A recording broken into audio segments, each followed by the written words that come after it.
आज हम टाइटैनिक जहाज के बारे में बात करने वाले हैं, जो कि हमारे लिए जानना अधिक महत्वपूर्ण है। इससे सभी जानकारियां आपको मिल जाएंगे। इस वीडियो में शुरू से लेकर लास्ट तक बिना स्किप किए हुए वीडियो देखना। टाइटैनिक के डूबने की ये थी 5 सबसे बड़ी वजह। दूरबीन से लेकर लाइफ जैकेट तक की पड़ गई थी कमी। 4 दिन की यात्रा के बाद 14 अप्रैल 1912 को वह एक आइसबर्ग से टकराकर डूब गया।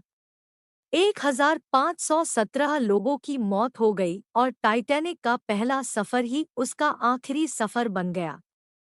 बताया जाता है कि अगर उस वक्त जहाज में कुछ बातों पर ध्यान दिया गया होता तो कई लोगों की जान बच सकती थी।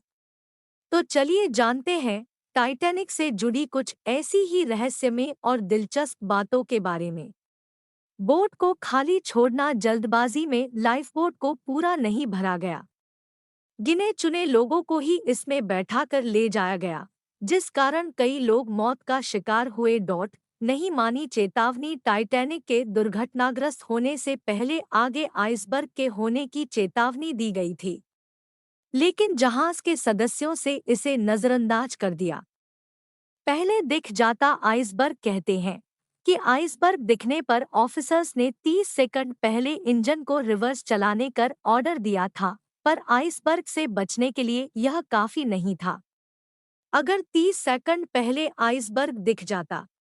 टाइटैनिक जहाज 31 मार्च 1909 में बनना शुरू हुआ था और इसके बनने का काम 31 मई 1911 को खत्म हुआ। इसके बनने के दौरान ही 2 लोगों की जान चली गई और 246 लोग घायल हो गए थे। यह जहाज इतना शक्तिशाली था कि उसकी आवाज 16 किलोमीटर तक सुनाई दे सकती थी। जहाज के डूबने की खबर सुनने के बावजूद म्यूजिशियन गाने बजाते रहे। ऐसा इसलिए ताकि मरने वाले लोग आखिरी कुछ समय खुशी के बिता सकें। कहते हैं कि जिस आइसबर्ग से जहाज टकराया था वह 10,000 साल पहले ग्रीनलैंड से अलग हुआ था और टकराने के 2 हफ्ते बाद वह आइसबर्ग नष्ट हो गया। उत्तर अटलांटिक सागर में जहां टाइटैनिक दुर्घटनाग्रस्त हुआ था वहां का तापमान 2 डिग्री था। इस तापमान में कोई भी व्यक्ति 15 मिनट से ज्यादा जीवित नहीं रह सकता था। टाइटैनिक जहाज $75 लाख में बनकर तैयार हुआ था, लेकिन दिलचस्प बात यह है कि इस पर बनी गई फिल्म पर $209 करोड़ खर्च हुए थे। बता दें कि टाइटैनिक सबसे बड़ा यात्री जहाज था। 10 अप्रैल 1912 को साउथम्पटन से न्यूयॉर्क के लिए अपनी पहली यात्रा के लिए रवाना हुआ था। 4 दिन की यात्रा के बाद 14 अप्रैल 1912 को वह एक आइसबर्ग से टकराकर डूब गया। 1517 लोगों की मौत हो गई और टाइटैनिक का पहला सफर ही उसका आखिरी सफर बन गया। आरएमएस टाइटैनिक दुनिया का सबसे बड़ा वाष्प आधारित यात्री जहाज था। वह साउथम्पटन, इंग्लैंड से अपनी प्रथम यात्रा पर 10 अप्रैल 1912 को रवाना हुआ। 4 दिन की यात्रा के बाद 14 अप्रैल 1912 को वह एक हिमशिला से टकराकर डूब गया, जिसमें 1517 लोगों की मृत्यु हुई, जो इतिहास की सबसे बड़ी शांतिकाल समुद्री आपदाओं में से एक है। ओलंपिक श्रेणी का यात्री liner Titanic white star line के हस्तगत में था और उसका निर्माण बेलफास्ट, आयरलैंड के हालन और वुल्फ शिपयार्ड में किया गया था। वह 2223 यात्रियों के साथ न्यूयॉर्क शहर के लिए रवाना हुआ था। यह तथ्य है कि जब जहाज डूबा उस वक्त जहाज पर उस समय के सभी नियमों का पालन करने के बावजूद केवल 178 लोगों के लिए जीवन रक्षक नौका थी। पुरुषों के मृत्यु की असंगत संख्या का मुख्य कारण महिलाओं और बच्चों को पहले प्रधानता देना था। टाइटैनिक का निर्माण बेलफास्ट, आयरलैंड के हालन और वुल्फ शिपयार्ड में किया गया था और प्रतिद्वंदी क्यूनर्ड लाइन के ल्यूजिटेनिया और मॉरिटेनिया के साथ प्रतिस्पर्धा के रूप में डिजाइन किया गया था। इसके डिजाइनरों में लॉर्ड पिरी, जो हालन वुल्फ और व्हाइट स्टार के संचालक थे, नौसेना आर्किटेक्ट थॉमस एंड्रूज जो हालन और वुल्फ के निर्माण प्रबंधक और डिजाइन विभाग के प्रमुख थे और अलेक्जेंडर कार्लाइल शिपयार्ड के प्रमुख रचयिता एवं जनरल मैनेजर शामिल थे। अलेक्जेंडर कार्लाइल की जिम्मेदारियों में साजस जावट, उपकरण और सभी सामान्य व्यवस्था, जीवनरक्षक नौका को लटकाने के यंत्र की डिजाइन जैसे कार्यों का समावेश होता था। वह जहाज पर नौका लटकाने का यंत्र बनाने वाली कंपनी वेलिन डेविड इंजीनियरिंग को लिमिटेड के शेयरधारक बन गए थे। आरएमएस टाइटैनिक का निर्माण 31 मार्च 1909 को अमेरिकन जेपी मॉर्गन और इंटरनेशनल मर्केंटाइल मरीन को की लागत से शुरू हुआ। टाइटैनिक की पतवार का 31 मई 1911 को जलावतरण किया गया और उसके अगले वर्ष की यात्रा की तैयारी की जाने लगी।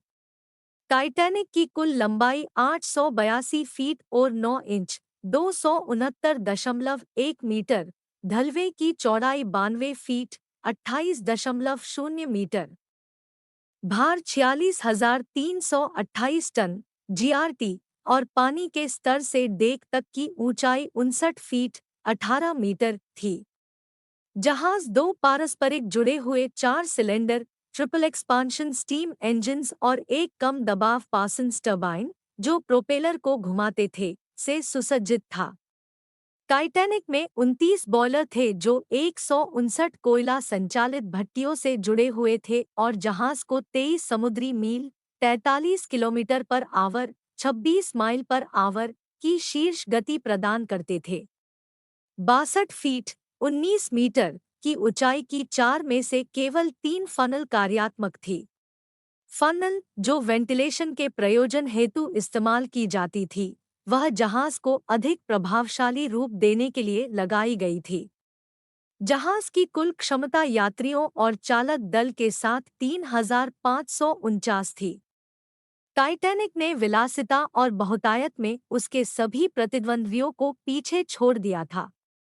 प्रथम श्रेणी के खंड पर स्विमिंग पूल, एक व्यायामशाला, एक स्क्वैश कोर्ट, तुर्की स्नानगृह, इलेक्ट्रिक स्नानगृह और एक कैफे का बरामदा था। प्रथम श्रेणी के कमरों को अलंकृत लकड़ी के तख्तों, महंगे फर्नीचर और अन्य सजावट से सजाया गया था। इसके अलावा परिसीय कैफे प्रथम श्रेणी के यात्रियों के लिए सूर्य के उजास वाले साजो सजावट से युक्त बरामदे में भोजन की पेशकश किया करते थे। वहां प्रथम और दूसरे दर्जे के विभागों में पुस्तकालयों और नाई की दुकानों की सहूलियत थी। तीसरे वर्ग के कमरे पाइन लकड़े के चौखटे और मजबूत टीक के लकड़े से बना हुआ फर्नीचर से युक्त थे। जहाज की अवधि के लिए उसमें तकनीकी रूप से उन्नत सुविधाएं शामिल की गई थी। टाइटैनिक के प्रथम श्रेणी के खंडों में बिजली से चलने वाली 3 लिफ्ट और दूसरे वर्ग के खंड में एक लिफ्ट मौजूद थी। उसमें एक विस्तृत बिजली प्रणाली की सुविधा भी थी जो भाप चालित जनरेटर से युक्त थी और जहाज में फैले हुए बिजली के तार लाइटों में रोशनी और 2 शक्तिशाली 1500 वाट के मार्कोनी रेडियो को बिजली पहुंचाते थे, जिसकी मदद से अलग-अलग पाली में काम कर रहे ऑपरेटर यात्रियों के संदेशों का प्रसारण और अन्य जहाज़ों से निरंतर संपर्क रख पाते थे। प्रथम श्रेणी के यात्रियों ने ऐसी सुविधाओं के लिए एक भारी शुल्क का भुगतान किया था। उसमें सबसे महंगे एक तरफी ट्रांस अटलांटिक पारित प्रवास के लिए $4,350 अमरीकी डॉलर का भुगतान किया गया था, जिसकी आज की तुलना में कीमत 95,860 अमरीकी डॉलर से भी ज्यादा होती। टाइटैनिक जहाज से जुड़ी सभी जानकारियां मिल गई हो तो वीडियो को लाइक, चैनल को सब्सक्राइब और शेयर कर दे और ऐसे ही वीडियो आपके लिए लाते रहेंगे। धन्यवाद।